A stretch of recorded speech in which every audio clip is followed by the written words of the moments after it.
आजकालच्या सुना खूप प्रगत झाल्या आहेत। आपल्या पतीचे घर अतिशय हुशारीने आणि समजूतदारपणाने चालवतात। अनेक वेळा ती असे काम करते ज्याची कोणी कल्पनाही केली नसेल। अशातच सोशल मीडियावर एक व्हिडिओ व्हायरल होत आहे। या व्हिडिओमध्ये एक सून तिच्या सासरी असे काही करताना दिसत आहे जे पाहून तुम्हालाही एकदा विचार करायला भाग पडेल। चला तर पाहूया नक्की काय आहे व्हिडिओ। ते पाहण्या अगोदर चॅनलवरती नवीन असाल तर चॅनलला जरूर सबस्क्राइब करा।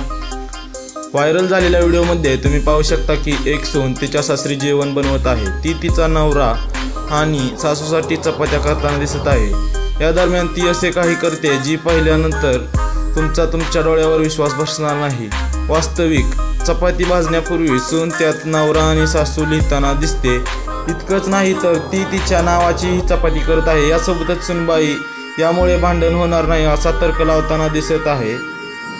सुनबाईचा हा पराक्रम पाहून सोशल मीडिया युजर्स हैराण झाले आहेत। सुनबाईचं डोकं किती चालतं असे अनेक जण म्हणत आहेत। हा व्हिडिओ सध्या सोशल मीडियावरती चांगलाच व्हायरल होताना दिसत आहे। या व्हिडिओच्या कॅप्शनमध्ये लिहिलंय, आता भांडण होणार नाही। हा व्हिडिओ युजर्सना खूप आवडला आहे। सुनबाईच्या या पराक्रमाचे अनेक जण कौतुकही करत आहेत। तुम्ही देखील तुमच्या प्रतिक्रिया आम्हाला कमेंट बॉक्समध्ये कळवू शकता।